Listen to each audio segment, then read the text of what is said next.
नमस्कार। आपका बात 25 में स्वागत है। तो एक बहुत ही भारत का जो एक स्पेशल और विशिष्ट प्रोजेक्ट है और उस प्रोजेक्ट की आवश्यकता 1940 से ही, यानी कि भारत की स्वतंत्रता से पहले ही ट्रावणकोर राज के समय वहाँ के प्रधानमंत्री और वो जो काउंसिल थी उन्होंने माना था कि ये पोर्ट विजिंगम में एक डीप सी वाटर पोर्ट बनना चाहिए, क्योंकि वहाँ पे जो गहराई मिल रही है वो 24 मीटर के आसपास है। और भारत में खैर अगर हम उसकी तुलना करें तो बाकी सभी जगह कोई 14-15 मीटर की मिलती है। तो सबसे बड़े जो कंटेनर शिप हैं जो बहुत सारा माल ले जाते हैं और जिनकी जो कॉस्ट होती है वो इकोनॉमिक होती है, उसमें कम पड़ती है, वो वहाँ आ नहीं सकते। तो भारत किन्हीं कारणों से, कारण तो सीधे साफ हैं कि व्यापार में अगर आपका ध्यान ही ना हो और आप सिर्फ गरीबी हटाने की बात करते रहें, गरीबी कैसे हटेगी उसकी वास्तविक कोई प्लानिंग ना करें और सिर्फ समाजवादी वामपंथी नारे, गरीबों के सब बराबर, सबको बराबर अधिकार मिलेगा, उसकी चौपड़ी जो है ना बाँचते रहें, तो पोर्ट का तो इंफ्रास्ट्रक्चर डेवलप होना ही नहीं था।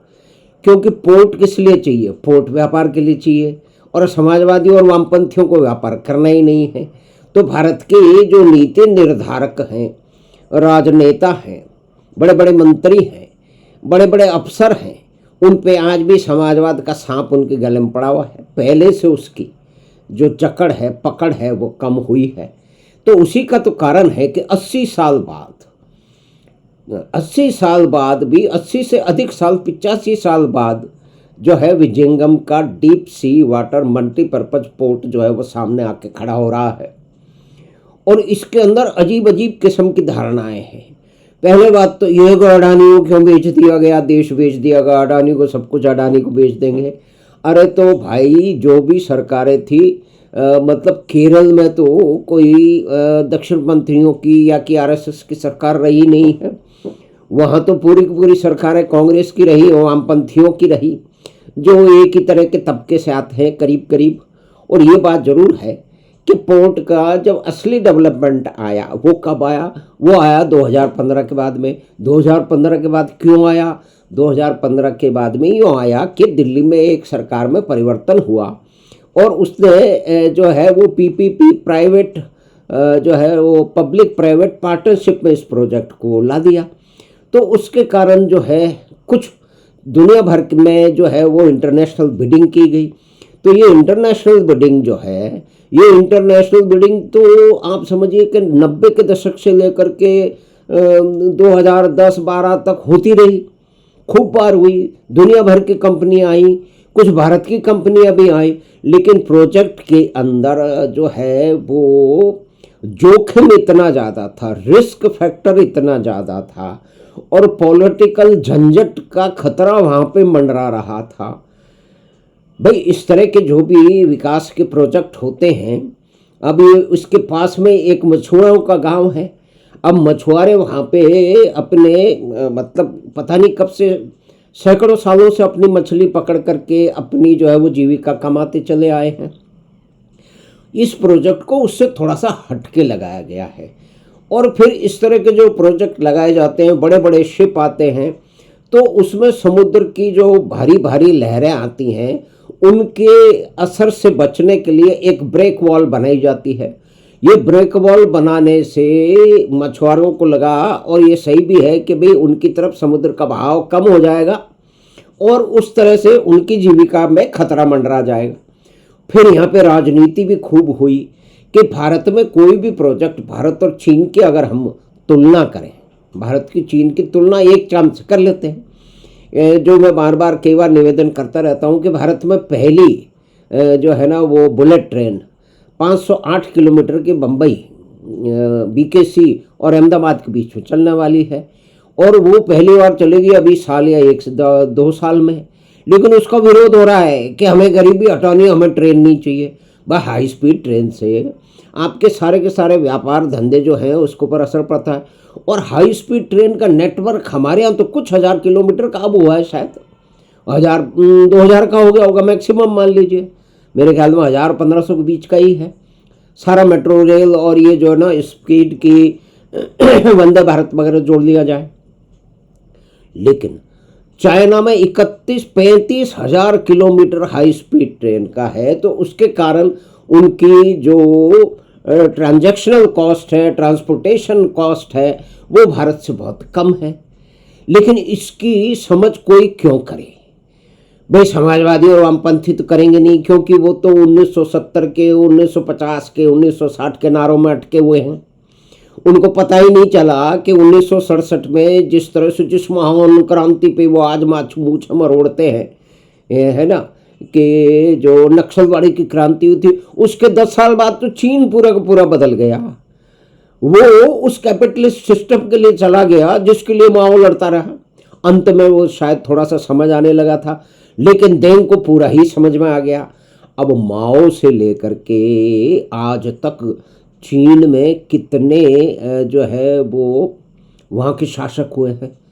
माओ हो गए, उसके बाद में फिर अगर मुख्य देखा जाए फिर देंग हो गए, तो यानी कि 4-5 ही है।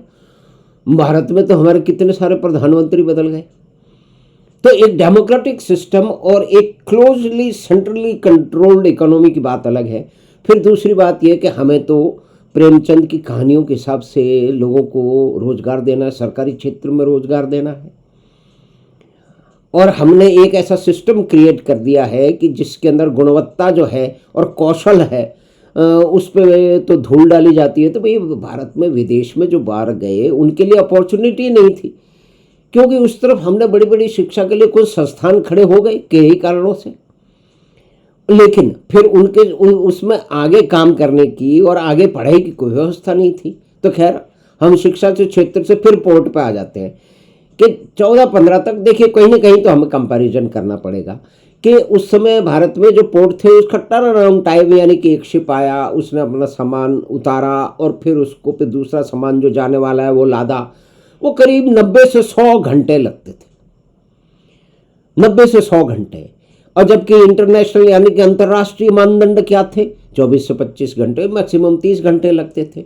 यानी कि हम 3 गुना अधिक जो है वो, मतलब पोर्ट का इंफ्रास्ट्रक्चर, और फिर वो तो पोर्ट पे सामान पहुंच गया उसकी बात है। लेकिन आप ये देखिए कि नॉर्थ से या ईस्ट से जो वहाँ पे जो भी पोर्ट थे, भाई बंगाल के पोर्ट तो किसी काम ही नहीं आए कि उनका ड्राफ्ट कम है, उसमें कोई जो इनोवेशन हुआ ही नहीं, उसमें कोई खुदाई उदाई करके जो भी कुछ संभव था वो किया ही नहीं गया। आज बड़ा बड़ा पोर्ट बन गया है, ये बोर्ड बन के खड़ा हो गया है। तो क्यों खड़ा हो गया है? इसमें बहुत सारे ज्ञानी लोगों कहना है कि देश बेच दिया। अरे तो भाई जो जिस तरह की अब अडानी साहब को ये काम मिला, ये करीब 9,000 करोड़ रुपए का इन्वेस्टमेंट फर्स्ट फेज में होने वाला है। फिर एक और फेज है, उसके अंदर और इन्वेस्टमेंट बनेगा। और इसमें 5 साल में जो देरी हुई है, यानी कि आप 1950 को छोड़ दीजिए, हम 1990 से लगा लेते हैं। भाई 1950 से भी अगर आप देखें तो 80 साल के अंदर 16 पंजे, यानी कि कितने हजार करोड़ तो हमने बर्बाद कर दिए। और 5 साल में अगर डिले होता है इस प्रोजेक्ट में, तो उसका जो रिटर्न 5 साल में वो 0 हो जाता है। यानी कि 5 साल अगर डिले होता है तो 9,000 करोड़ रुपए का खर्चा होता है। और 75% ट्रांसशिपमेंट, यानी कि हमको सामान बड़ा पहुंचाना है तो हमारे पास तो बड़ा जहाज आ नहीं सकता। तो बड़ा जहाज कहाँ आ सकता है? कोलंबो में आ सकता है, मलेशिया में आ सकता है, जुबैल अली में आ सकता है। तो वहाँ हम छोटे जहाज से सामान ले जाएंगे, फिर वहाँ पे सामान पड़ा रहेगा, फिर वो दूसरा जहाज आएगा, फिर उसको चढ़ाया जाएगा और फिर वो आगे जाएगा। तो ऐसा हम 70-80 साल से क्यों करते रहे? 70-80 साल से इसलिए करते रहे कि समाजवाद का सांप हमारे गले में पड़ा हुआ, आज भी पड़ा हुआ, पहले से उसकी जकड़ कम हुई है। हमने व्यापार का जो इंफ्रास्ट्रक्चर है, जो मूलभूत ढांचा है, चाहे वो मैन्युफैक्चरिंग का हो, उस पर हमने ध्यान ही नहीं दिया। बड़ी बड़ी कंपनियां तो हमने खड़ी कर दी, उनके पास काम नहीं था, वहाँ पे निकम्मे लोगों को हमने लगा दिया। और इसी कितनी बड़ी कंपनी थी, क्या कुछ कर सकती थी।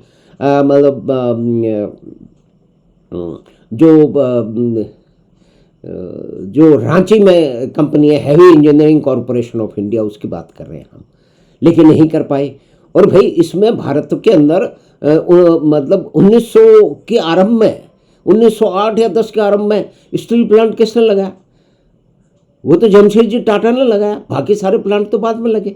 उनकी भी जरूरत थी भाई, उनको तो उन्हीं को लगाना था ना जिनके नाम पे जो है ना सारे के सारी मालाएं डाली जा रही हैं। तो भारत के स्टील प्लांट और भारत के में जो भी कुछ हुआ वो कंपनियां, क्या अमेरिका और वहाँ के इंग्लैंड के प्रधानमंत्री आके लगाते? ये उनका काम था ना।